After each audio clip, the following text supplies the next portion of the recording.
चलो, कॉस्टिंग में तुम्हारा न्यूमेरिकल का पहला टॉपिक है यूनिट कॉस्टिंग और आउटपुट कॉस्टिंग। ठीक है, सभी लोग हेडिंग डालो यूनिट और आउटपुट कॉस्टिंग मेथड।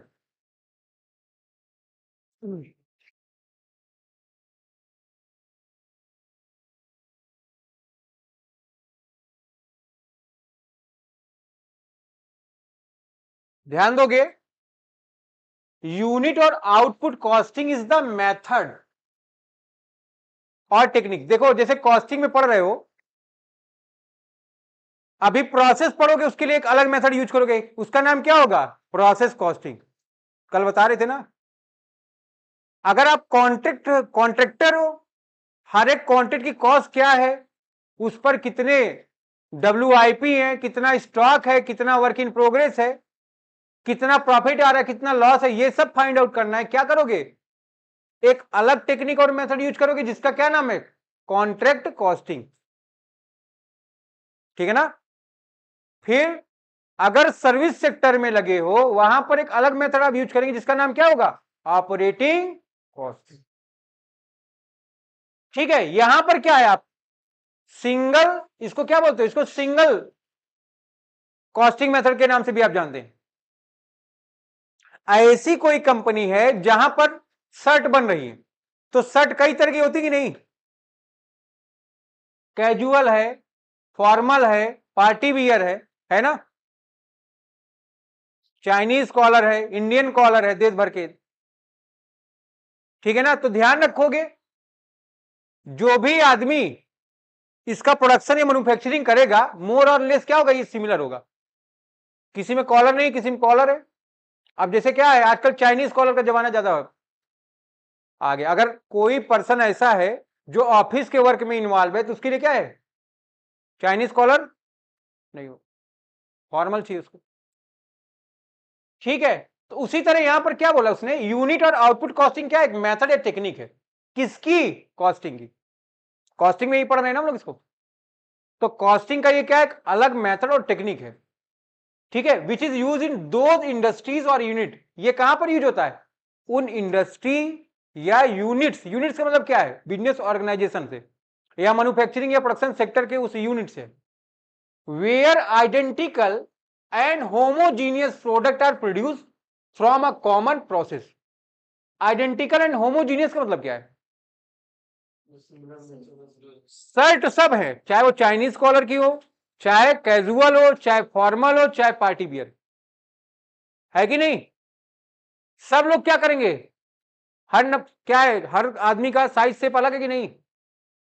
स्मॉल है, मीडियम है, एल है कह रहा है डबल एक्सल। ठीक है ना। तो सबके लिए क्या है भाई? अलग अलग। लेकिन मोर और लेस जो उसका नेचर है, सबका सेम होगा कि नहीं? कपड़े कटिंग होगा भाई, ठीक है, सेज टाइप, ठीक है, सब क्या होगा? सब अलग अलग रहेगा। ठीक। तो ध्यान दोगे, लेकिन जो उसमें प्रोसेस इन्वॉल्व है, वो क्या होगा? Common process. प्रोसेस क्या है? सबका कॉमन है। शूज है, कई तरह के हैं कि नहीं शूज? कौन कौन से हैं आपके? स्पोर्ट, हाँ, जान ही रहे आप, है ना। प्रोसेस क्या है शूज बनाने का? सबका सेम ही रहेगा, है कि नहीं? हर लेबल का, हर लोग के नाप के अलग अलग रहेंगे। फिर उसमें भी आ जाएगा स्मॉल, किड्स का अलग आ जाएगा। बात समझ में आ रही कि नहीं? फिर all the unit produce are more और less similar to each other, है ना। जो प्रोडक्ट होंगे वो क्या होंगे? एक दूसरे के समान होंगे, है कि नहीं? इनकी कंपनी शर्ट बना रही है, इनकी मान लो मोंटी कार्लो है, इनका क्या है? लुइस फिलिप है। बट नेचर क्या है सबका? सेम ही तो रहेगा। ये भी कपड़ा खरीदेंगे, वो भी, ये भी सिलाई कराएंगे, वो भी, है ना। तो प्रोसेस क्या है? सिमिलर है। ठीक है। This method is also called as single costing. इसको आप क्या नाम देते हो? सिंगल कॉस्टिंग मतलब क्या है? जब आप प्रोडक्शन या मैन्युफैक्चरिंग करेंगे, केवल एक ही चीज को बनाएंगे। बात समझ में आ रही कि नहीं? शर्ट बनाओगे, शर्ट, ठीक है ना। शूज में लगे हो किसमें? बात समझ में आ रही नहीं?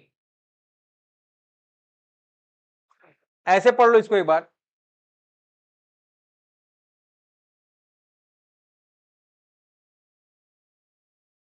यूनिट कॉस्टिंग क्या है? मेथड और टेक्निक ऑफ कॉस्ट अकाउंटेंसी या अकाउंटिंग। कॉस्ट अकाउंटिंग क्या है? ये टेक्निक है, यही बात बताया ना अभी तुमको। क्या करता है ये? Applied to a certain. अब देखो यूनिट कॉस्टिंग में कितना रॉ मटेरियल यूज हुआ, कितना वर्क इन प्रोग्रेस है, कितना क्लोजिंग स्टॉक है, और भी जितनी कॉस्ट है, इन सबको फाइंड आउट करना है कि नहीं करना है? टोटल कॉस्ट क्या है? तो वही बात देखो यहां पर बोला, यूनिट कॉस्टिंग क्या मेथड या टेक्निक है किसकी भाई? Cost accounting. Apply to ascertain, यहां इसको कहां पर वहां आप अप्लाई करते हो, क्यों करते हो? असर्टेन करना है आपको क्या? टोटल कॉस्ट और पर यूनिट कॉस्ट। क्या असर्टेन करेंगे आप? Total cost. असर्टेन मतलब फाइंड आउट करना है। दो चीज, टोटल कॉस्ट और पर यूनिट कॉस्ट। कहां पर भाई? वेयर स्टैंडर्ड और आइडेंटिकल प्रोडक्ट। स्टैंडर्ड का मतलब क्या होता है? जहां पर आप एक मेजरमेंट फिक्स कर दिए उसके बिलो नहीं आना है आप, ठीक है? और आइडेंटिकल प्रोडक्ट आर प्रोड्यूस और manufacture through a common process.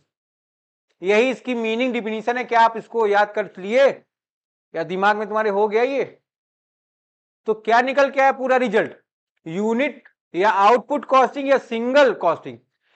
Costing का एक मेथड है जिसके थ्रू क्या करते हो आप? आइडेंटिकल या होमोजीनियस नेचर के गुड्स या सर्विस को क्या करते हो? प्रोड्यूस करते हो। क्यों प्रोड्यूस करते हो या यूज करते हो? जहां पर क्या हो, आपको टोटल कॉस्ट या पर यूनिट कॉस्ट को फाइंड आउट किया जा रहा है, ठीक है ना? जहां पर आप क्या कर रहे हैं? टोटल कॉस्ट या पर यूनिट कॉस्ट को फाइंड आउट कर रहे हैं। क्यों कर रहे हैं? जिसके थ्रू की क्या प्रॉफिट क्या लॉस हो रहा है, आपको सेलिंग प्राइस क्या असर्टेन करनी, ये सारी बातें आप असर्टेन कर पाए, ठीक है? देखोगे जैसे आप फाइनल अकाउंट प्रिपेयर कर रहे थे ना, तो जब फाइनल अकाउंट प्रिपेयर कर रहे थे आप, तो वहां पर टोटल कॉस्ट और ग्रॉस प्रॉफिट नेट प्रॉफिट निकाल रहे थे कि नहीं निकाल रहे थे? उसको निकालने के लिए क्या आप क्या कर रहे थे? ट्रेडिंग एंड पीएल अकाउंट बना रहे थे और बैलेंस शीट। उसी तरह यहां पर देखो प्रेजेंटेशन ऑफ कॉस्ट, कॉस्ट को प्रेजेंट करने के तीन तरीके हैं। यहां पर कॉस्ट को प्रेजेंट करने का तीन तरीका है। तरीका नंबर एक, आप क्या प्रिपेयर करोगे? कॉस्ट शीट कब प्रिपेयर होगी? जब आपको दिया होगा क्या? या सेल्स या यूनिट मैन्युफैक्चर, सब दिया है, आप क्या बनाओगे? कॉस्ट शीट, ठीक है? लेकिन आपको आउटपुट या यूनिट मैन्युफैक्चर ये सब इंफॉर्मेशन नहीं दी गई है, आप क्या प्रिपेयर करोगे? Statement of cost. याद करो जब आप फाइनल अकाउंट पढ़ रहे थे, सबसे पहले आप क्या बना रहे थे? मैन्युफैक्चरिंग या प्रोडक्शन अकाउंट बना रहे थे कि नहीं बना रहे थे? तो अगर क्वेश्चन कह दिया है कि आप क्या बनाओ? प्रोडक्शन अकाउंट बनाओ, तो क्या बनाएंगे आप? अगर आउटपुट गिवन है तो कॉस्ट शीट, नहीं गिवन है स्टेटमेंट ऑफ कॉस्ट, ठीक है ना? लेकिन अगर क्वेश्चन कह दिया आप क्या बनाओ भैया? प्रोडक्शन अकाउंट, तो आपको क्या करना पड़ेगा? बनाना पड़ेगा, ठीक है ना? क्या बनाएंगे? प्रोडक्शन अकाउंट, ठीक। देखिए भाई कॉस्ट शीट क्या होता है, पढ़िए, कॉस्ट शीट पढ़ो, नोट सबके पास है?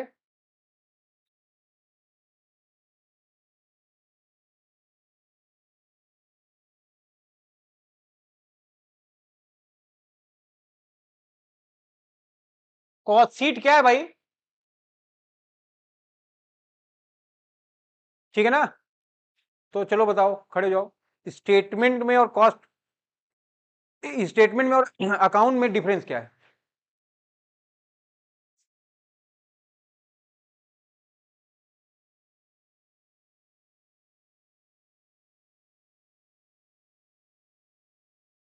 I don't know. चलिए भाई, छोटे छोटे बच्चे,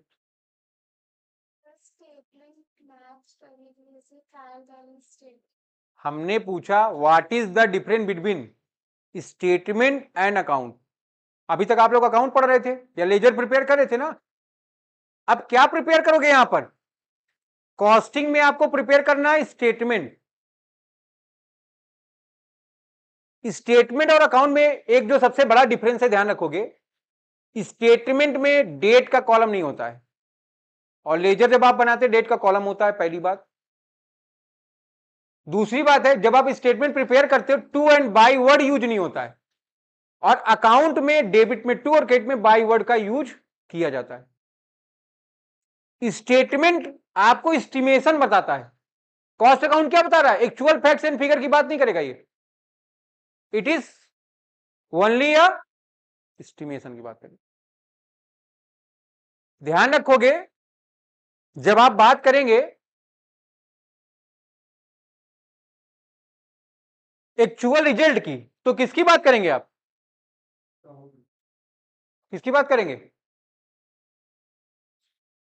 स्टेटमेंट की एक्चुअल की बात करोगे, एस्टिमेशन में आप स्टेटमेंट का बात करेंगे, actual and facts and figure के लिए किसकी बात करेंगे, अकाउंट।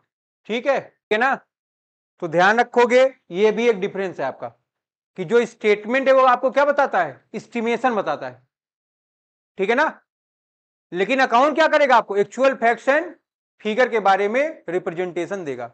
जब आप अकाउंट प्रिपेयर करते हो तो आप ओपनिंग बैलेंस निकालते हो, जो लिखते हो ना टू बैलेंस बीडी या बाय बैलेंस बीडी, वो आपका क्या है, ओपनिंग बैलेंस है। और उसमें आप निकालते हो ना, क्या निकालते हो, बाय बैलेंस सीडी या टू बैलेंस सीडी निकालते हो कि नहीं निकालते, वो क्या है आपका क्लोजिंग बैलेंस है। तो ये डिफरेंस है, डिफरेंस लिखा है कि नहीं नोट्स में, देख लो है,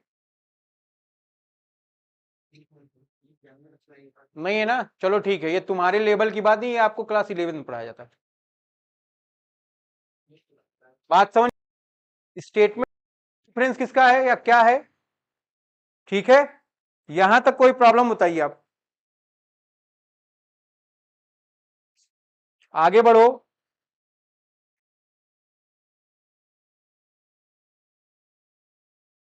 देखो, जो दूसरी बात है, स्टेटमेंट कब बना सकते हो आप, कभी भी, yearly, half yearly, quarterly, monthly, weekly, 15 days में जब चाहो आप। बट अकाउंट कब प्रिपेयर करोगे आप, एक सर्टेन टाइम होगा,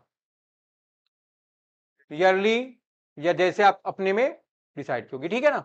तो वही सारी बात देखो यहां पर लिखा है, कॉस्ट शीट क्या है, एक स्टेटमेंट है, ठीक है ना। पहली बात क्या है कि स्टेटमेंट है which present detailed information relating to various stage of cost. जब हम लोग बात करते हैं कॉस्ट में, तो बताए ना, प्राइम कॉस्ट है अलग, ओवर कॉस्ट है अलग, ऑफिस कॉस्ट है अलग, या उसी को आप कॉस्ट ऑफ प्रोडक्शन बोलते हो, ठीक है ना। डिफरेंट डिफरेंट तरह की कॉस्ट के बारे में हम लोग वहां पर बात किए थे, ठीक है। ये क्या कर रहा है, ये बता रहा है कि अगर प्राइम कॉस्ट आ रही है तो प्राइम कॉस्ट कैसे आ रही है, किन किन चीजों से मिलकर प्राइम कॉस्ट बना है, direct material, direct labour, direct overhead, जब तीनों मिलकर ऐड हो गए तो क्या बन गया, आपका प्राइम कॉस्ट बन गया। इनडायरेक्ट लेबर या इनडायरेक्ट मटेरियल या फैक्ट्री का खर्चा है, वो सब ऐड हो गया, क्या बन गया आपका वर्क कॉस्ट, ठीक है ना। तो ये सब बात बताएगा आपको, कैसे बताएगा, डिटेल्ड मैनर में। It also shows the total cost of product या manufacture during the particular period. ये क्या करेगा, टोटल कॉस्ट एक सर्टेन टाइम पीरियड की, चाहे वो मैन्युफैक्चरिंग पर आ रही हो चाहे प्रोडक्शन पर आ रही हो, उसको ये बताएगा, ठीक है। अब ये आप डिसाइड कर लोगे आप इसमें से कौन सा समय चूज करते हो, ठीक। इसी को शॉर्ट वे में लिखा गया यहां पर, आप पेपर में लिखोगे तो इस फॉर्मेट को फॉलो करेंगे, ठीक है ना।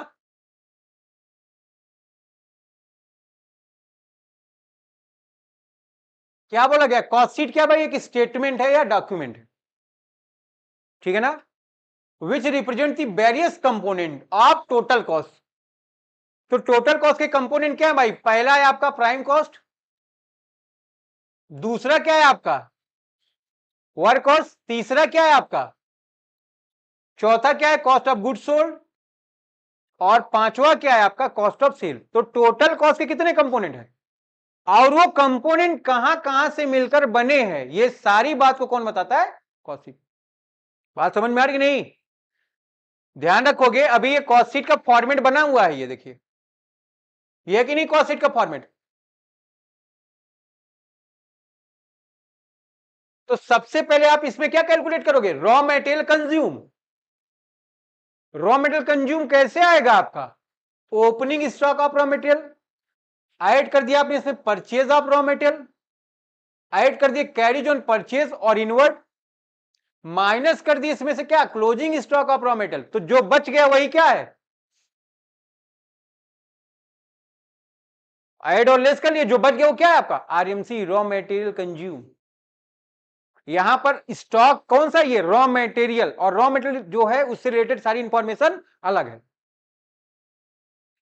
इसी में ध्यान रखोगे, रॉ मटेरियल कंज्यूम को ही आप बोल सकते हो डायरेक्ट मटेरियल, इसको आप क्या बोल सकते हैं, डायरेक्ट मटेरियल। इसी में आपने ऐड कर दिया डायरेक्ट वेजेस और डायरेक्ट एक्सपेंस। क्या आ गया हमारा, ये बात याद होनी चाहिए। अब अभी क्वेश्चन आएंगे तो प्राइम कॉस्ट कैसे बना, आरएमसी में डायरेक्ट वेजेस और डायरेक्ट एक्सपेंस ऐड कर दिए, या डायरेक्ट रॉ मटेरियल या डायरेक्ट मटेरियल, उसमें आप ऐड कर दोगे डायरेक्ट वेजेस और डायरेक्ट एक्सपेंस, तो क्या आ जाएगा आपका पीसी। ठीक है ना, prime cost.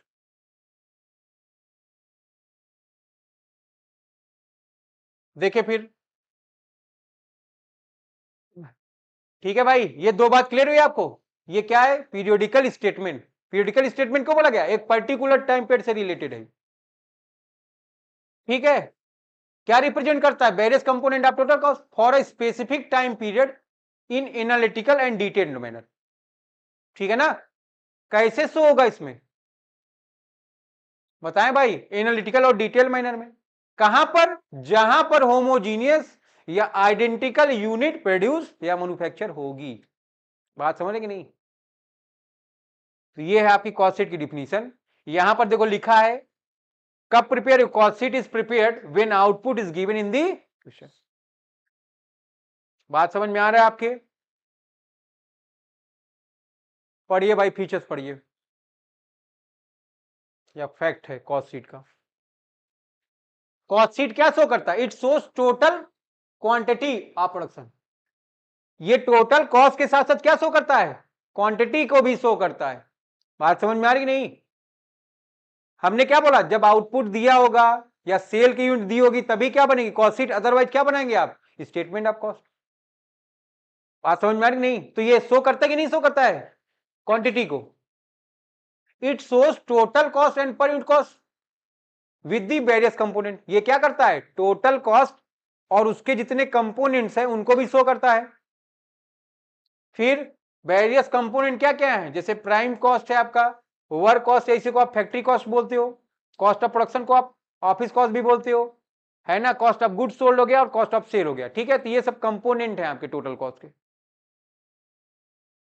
Comparative cost of two different time period, दो अलग अलग टाइम पीरियड का, अलग अलग ड्यूरेशन का क्या शो करता है, ये कंपैरेटिव स्टेटमेंट शो करता है। एक महीने में 3000 आपका वेजेस का कॉस्ट आया था, दूसरे महीने में 4000 आ गया, कंपैरिजन किए ना, तो क्या हो गया, 1000 की कॉस्ट बढ़ गई। बट आप आउटपुट भी चेक करिए, क्या आउटपुट का जो है वो सिमिलर नेचर का है या डिफरेंट नेचर का है। अगर डिफरेंट नेचर का तब तो ठीक है, कॉस्ट बढ़ गया। बट अगर सिमिलर नेचर का, क्या बता रहा है आपका, आपका कॉस्ट ज्यादा आ गया। फिर proportion of each individual cost of total cost express in percentage. यहां पर मान लो टोटल कॉस्ट 100% होगी हमेशा, प्राइम कॉस्ट क्या है, मान लो उसका 20% है, तो आप शो कर सकते हो कि नहीं, कौन कितना परसेंट है, वर्क कॉस्ट कितना परसेंट है टोटल कॉस्ट का, ऑफिस कॉस्ट कितना परसेंट है, ये सारी बात भी आप यहां पर रिप्रेजेंट कर सकते हो। ऑब्जेक्ट क्या है भाई, यूनिट और आउटपुट कॉस्टिंग के। थ्योरी में इतनी बात है, इसको पढ़ो भाई सब लोग। क्या शो करते हो, total cost of production and output या यूनिट भी। फिर to classify cost under related category such as, अब क्या करते हो यहां पर, कॉस्ट को आप क्लासिफाई करते हो, प्राइम कॉस्ट, वर्क कॉस्ट, है ना, कॉस्ट ऑफ प्रोडक्शन या ऑफिस कॉस्ट, है ना, cost of goods sold and cost of sale, याद रखिए आप लोग इसको। फिर to determine the effect of each element of cost, हर, अब जैसे वेज देखो, मटेरियल के 3 पार्ट हैं, एक रॉ मटेरियल है, एक WIP है वर्क इन प्रोग्रेस, और एक क्या है आपका फिनिश गुड। यहां तीनों को अलग अलग जगह यूज किया गया है। पहले आपने आरएमसी पढ़ा कि नहीं, रॉ मेटेरियल कंज्यूम। डब्ल्यूआईपी को क्या करते हो, फैक्ट्री कॉस्ट में ओपनिंग ऐड करते हो, क्लोजिंग माइनस करते हो। और कॉस्ट ऑफ गुड सोल्ड में क्या करते हैं आप, फिनिश गुड को ओपनिंग ऐड करोगे, क्लोजिंग माइनस करोगे। तो हर एक कंपोनेंट का कॉम्बिनेशन अलग अलग है यहां पर। और क्या करता है ये, यही डिटरमाइन करता है और उसके इफेक्ट को बताता है। टू कंपेयर कॉस्ट ड्यूरिंग 2 और मोर पीरियड, अभी इसकी बात किए थे हम लोग। 6 महीने में डिवाइड कर लो, आप अलग अलग कंपेरिजन कर सकते हो, पहले 6 महीने में कम था, अगले 6 महीने में ज्यादा हो गया। टू डिटरमाइन पर्पज, ठीक है, प्रपोज सेलिंग प्राइस। अगर आपको सही सेलिंग प्राइस प्रपोज करनी है तो क्या करना पड़ेगा आपको, हर ईच और एवरी यूनिट का आपको ट्रांजेक्शन या जो उसकी कॉस्ट होगी उसको अलग अलग फाइंड आउट करना पड़ेगा। जितना आप उसके कॉस्ट को अच्छी तरह से डिटरमाइन कर लेंगे, सेलिंग प्राइस आपकी उतनी अच्छी डिटरमाइन हो जाएगी, ठीक है। और आपको पता चल जाएगा कि डिजायर प्रॉफिट क्या चाहते हैं आप। मान लो 100 रुपए की कॉस्ट आ रही हो, 20% प्रॉफिट चाहते हो आप, तो 80 की कॉस्ट होनी चाहिए, तभी तो आपको 20% प्रॉफिट हो पाएगा ना। और आप 80 से जितनी नीचे कॉस्ट करते जाओगे, प्रॉफिट उतना क्या होगा, बढ़ता जाएगा। और हर बिजनेस ऑर्गेनाइजेशन का एक ही एम है, प्रॉफिट को क्या करना है, और जितना प्रॉफिट मैक्सिमाइज करोगे, कॉस्ट अगर कॉस्ट मिनिमाइज होगी तभी प्रॉफिट मैक्सिमाइज होगा। फिर to determine tender price on the basis of cost data या एंड फ्यूचर प्रॉस्पेक्ट। आपको फ्यूचर के लिए कॉस्ट का एक एस्टिमेशन चाहिए, जिसको आप क्या बोलते हो, टेंडर प्राइस। अगला चैप्टर क्या रहेगा, यही रहेगा तुम्हारा। एक बॉटल मंगवाए 80 रुपए की, 1000 बॉटल मंगवाएंगे, कितने की हो जाएगी, 1000 का मल्टीप्लाई कर दो 80 से। तो एक की कॉस्ट जह भी होती है, क्या 1000 की भी कॉस्ट यही होगी, नहीं। 500 का कुछ अलग कॉस्ट होगा, 400 का अलग होगा, 2 का अलग होगा, 1000 का अलग होगा, और कम हो जाएगा, ठीक है। तो ये सारी बात आपको कौन बताएगा, टेंडर प्राइस। और ये सब थ्रू किसके होगा, कॉस्टिंग के थ्रू होगा। ये आपका कॉस्ट शीट का फॉर्मेट है, ठीक है। नीचे इसको वेरीफाई और किया गया है, इतना तुमको याद रखना है हमेशा। ये है आप आरएमसी कैसे कैलकुलेट करोगे, ठीक है। अभी यहां से समझने की कोशिश करो।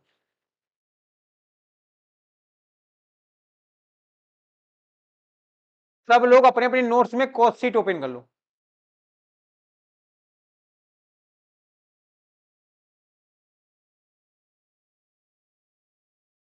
ओपन हो गया,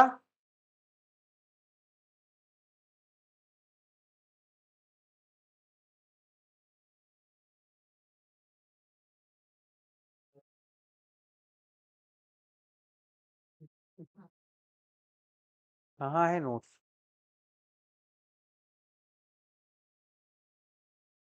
हाँ ठीक है ना नोट्स तुम्हारा।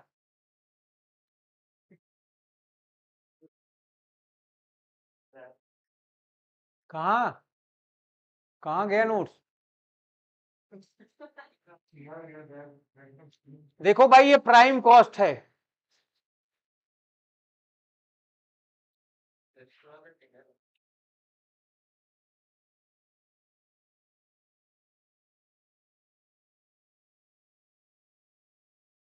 प्राइम कॉस्ट क्या क्या मिलकर बना है, डायरेक्ट मटेरियल, इसी को आपने क्या नाम दिया है, रॉ मटेरियल कंज्यूम, या इसी को क्या नाम देते हो, ठीक है ना। इसमें आपने ऐड कर दिया क्या क्या, डायरेक्ट लेबर, या इसको आप फैक्ट्री लेबर वेजेस कह सकते हो, फैक्ट्री लेबर भी कह सकते हो, डायरेक्ट वेजेस भी कह सकते हो। फिर इसमें आपने क्या ऐड किया, डायरेक्ट एक्सपेंस या चार्जेबल एक्सपेंस। जब तीनों ऐड कर दोगे तो क्या आ जाएगा, prime cost. Cost sheet open करने को मैंने बोला है, कॉस्ट शीट।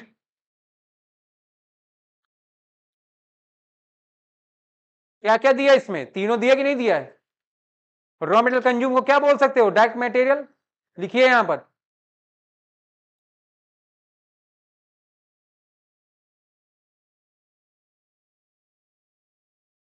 यहां पर ध्यान दो, अभी मैंने तुमको बताया था ना, आरएमसी को क्या कह सकते हो तुम, डायरेक्ट मटेरियल। अब दूसरी जो सबसे बड़ी बात है, आज जाने के बाद तुरंत इसको याद कर लेना कि वर्क और फैक्ट्री ऑन कॉस्ट में क्या क्या आएगा। इनडायरेक्ट वेजेस आ रहे हैं आपके, डेप्रीसिएशन ऑन मशीन आ रही है, डेप्रीसिएशन ऑन बिल्डिंग और फैक्ट्री। देखो फैक्ट्री या मशीन कहां होगी, फैक्ट्री में ही होगी। फैक्ट्री बिल्डिंग कहां होगा, फैक्ट्री में होगा। ठीक है, repair of machine and building, fuel, power, electricity, ये सब कहां लगे, फैक्ट्री में। तो फैक्ट्री से रिलेटेड जितने भी खर्चे हैं आप उठा के कहां ऐड कर दोगे, वर्क कॉस्ट या फैक्ट्री कॉस्ट में। इतना करने के बाद एक काम आप और करेंगे, देखोगे अगर तुमको दिया है opening stock of WIP, add करो। हमेशा आपको पता है आप ओपनिंग स्टॉक ऐड करते हो, तो WIP का ओपनिंग स्टॉक इसको ऐड करो, क्लोजिंग है माइनस करो। अगर कुछ स्क्रैप बचा हुआ है, स्क्रैप, उसको बेच दिया, उसको भी माइनस कर दो, कॉस्ट रिकवर हो गई। तो ये जो कॉस्ट आ रहा है तुम्हारा, इसको तुम क्या नाम दोगे, वर्क या फैक्ट्री कॉस्ट, WIP क्या है sir? Work in progress.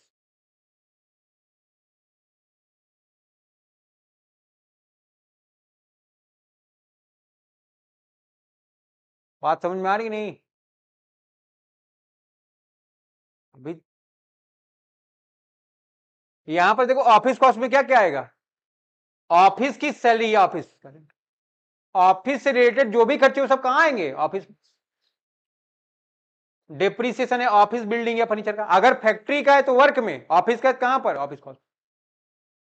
Office की लाइट, जनरल एक्सपेंस, एडमिनिस्ट्रेशन के खर्चे, सुपरविजन के खर्चे, सब कहां आएंगे, यहीं पर आएंगे। इनको ऐड कर दोगे तो जो कॉस्ट है इसको क्या बोलोगे, टोटल कॉस्ट ऑफ प्रोडक्शन या ऑफिस कॉस्ट। इसमें opening stock of finish good add कर दो, क्लोजिंग माइनस कर दो, क्या जाएगा, कॉस्ट ऑफ गुड सोल्ड। इसमें ऐड कर दो सेलिंग और डिस्ट्रीब्यूशन खर्चा, क्या जाएगा, कॉस्ट ऑफ सेल। सेल में से कॉस्ट ऑफ सेल को माइनस कर दो, प्रॉफिट आ जाएगा। ये सब न्यूमेरिकल जब कल लगेंगे तो और समझ में आएंगे तुमको, ठीक है ना। ये सब बात देखो यहां पर तुम समझ सकते हो। अब ध्यान दो, अभी बताए ना वर्क कॉस्ट कैसे आया, प्राइम कॉस्ट में ऐड कर दो ये सारे खर्चे वर्क ओवरहेड के फैक्ट्री के, इसमें ऐड कर दो ओपनिंग स्टॉक WIP, माइनस कर दो closing stock of WIP, scrap minus कर दो, जो आ गया क्या हो गया, वर्क कॉस्ट। स्क्रैप क्या होता है, डिप्रीसिएशन 11वीं क्लास में पढ़ी होगी, वहां पढ़ाया गया होगा, नहीं पढ़ी हो तो फिर से पढ़ के आना कल। बात समझ में आ रही कि नहीं, स्क्रैप क्या होता है, इंग्लिश मीडियम से हो फिर भी तुम लोग कोई समस्याएं हैं बताओ। स्क्रैप वैल्यू वहां पर बताया गया था ना डिप्रीसिएशन में, कबाड़ की वैल्यू। तो वर्क कॉस्ट या फैक्ट्री कॉस्ट में आप ऐड कर दिए, क्या ऐड कर दिए, ऑफिस से रिलेटेड जो भी खर्चे थे। क्या क्या यहां पर, ऑफिस रेंट, मैनेजमेंट का खर्चा, ऑडिट फीस, सुपरवाइजर का खर्चे, ऑफिस की सैलरी, जो भी होगा सब यहां पर आ जाएगा, या जनरल चार्जेस, एडमिनिस्ट्रेशन के खर्चे सब आ जाएंगे। इन सबको ऐड कर दोगे जो कॉस्ट आएगा क्या कहलाएगा, office cost, cost of production या ऑफिस कॉस्ट।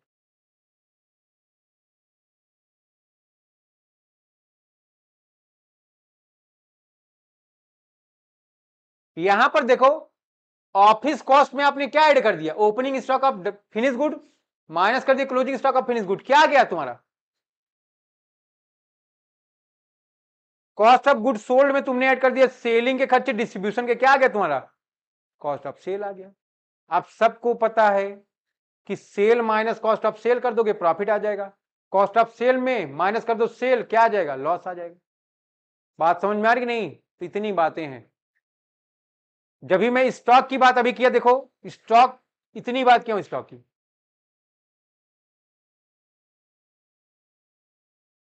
हमने बताया कि स्टॉक तीन तरह का, एक है रॉ मटेरियल, एक है WIP, एक है फिनिश स्टॉक। गेहूं,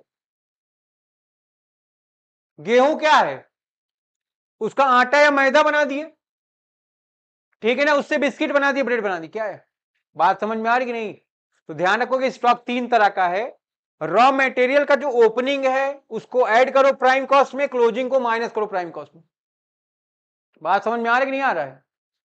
फिर WIP का ओपनिंग स्टॉक ऐड करो, क्लोजिंग क्या करोगे, क्या आ जाएगा, ठीक है। तो उसमें बहुत सी चीजें, बस आप इतना जानोगे कि WIP का सॉरी रॉ मटेरियल का क्या करोगे, ओपनिंग ऐड करोगे और क्लोजिंग माइनस करोगे प्राइम में।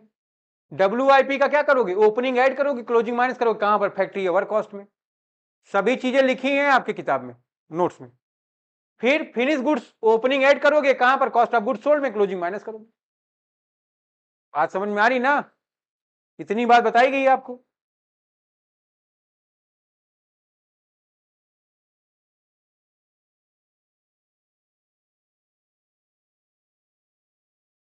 देखो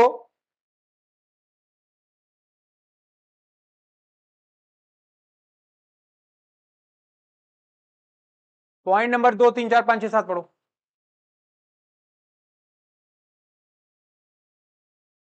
कभी कभी एलोकेशन की बात करेगा, ध्यान से सुनो यहां पर। वर्क ओवरहेड को हमेशा डिस्ट्रीब्यूट करोगे। देखो अलग अलग करके अगर क्वेश्चन में दे दिया तब तो बड़ी अच्छी बात है, तुम पेपर में बैठे पूर्व जन्म में अच्छे कर्म किए हो, तब तो डिस्ट्रीब्यूट करके पेपर में दे देगा। लेकिन इतने अच्छे भी कर्म नहीं है, तो क्या होता है हमेशा एक साथ आता है। तो डिस्ट्रीब्यूट कैसे करते हो, लिखा है वर्क ओवरहेड कैसे डिस्ट्रीब्यूट होगा, याद कर लेना इसको आज ही। ऑफिस ओवरहेड डिस्ट्रीब्यूट होगा किसमें, स्टोरेज ओवरहेड या ऑन कॉस्ट किसमें, डायरेक्टली डिस्ट्रीब्यूट होगा मटेरियल कंज्यूम के रेशियो में। रनिंग एक्सपेंस को एलोकेट करोगे बेसिस ऑफ मशीन यूटिलाइजेशन के रेशियो में। यहां पर आदमी थोड़ी भागेगा, कौन भागेगा, मशीन, तो मशीन यूटिलाइजेशन रेशियो रहेगा। फिर और भी जो खर्चे होंगे जो जिससे रिलेटेड होंगे, ठीक है ना, अगर वेजेस लेबर से रिलेटेड है तो डायरेक्ट वेजेस के रेशियो में। बात समझ में आ रही कि नहीं आ रही है। पॉइंट नंबर 7 बताता है कि ये जो खर्चे हैं इनको आप कॉस्ट शीट में कहीं भी नहीं शो करोगे। ये पढ़ लीजिए कौन कौन से खर्चे हैं जो आप कॉस्ट शीट में कहीं पर भी नहीं शो करोगे, पढ़ लो फटाफट।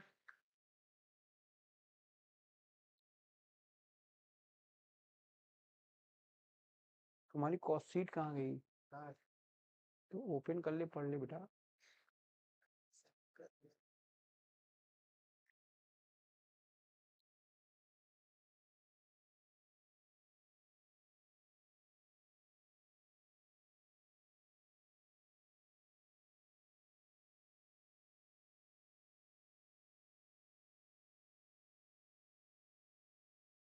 देखो डिविडेंड फाइनेंशियल आइटम है, ठीक है, ये कॉस्ट शीट में फाइनेंशियल नेचर के जो आइटम है ये केवल फाइनेंस अकाउंट, फाइनेंशियल अकाउंट में शो करते हो आप, यहां पर नहीं शो करोगे।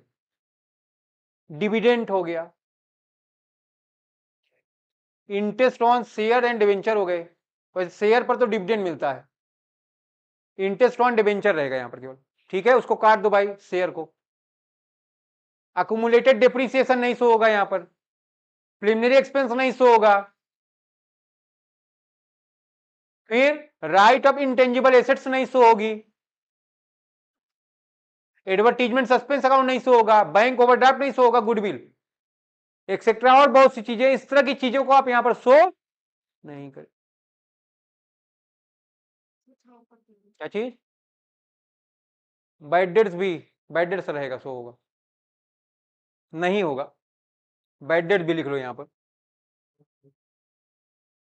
ठीक है ना। इसका पूरा लिस्ट दिया गया है, उसको आप पढ़िएगा।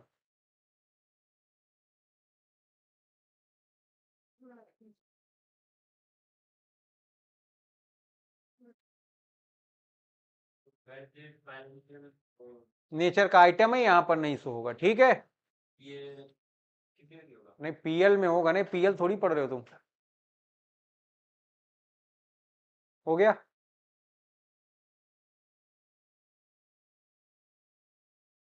तो आज की जो बात है हम लोग कितनी है, इतना याद करके आओगे, न्यूमेरिकल की बात कल से होगी,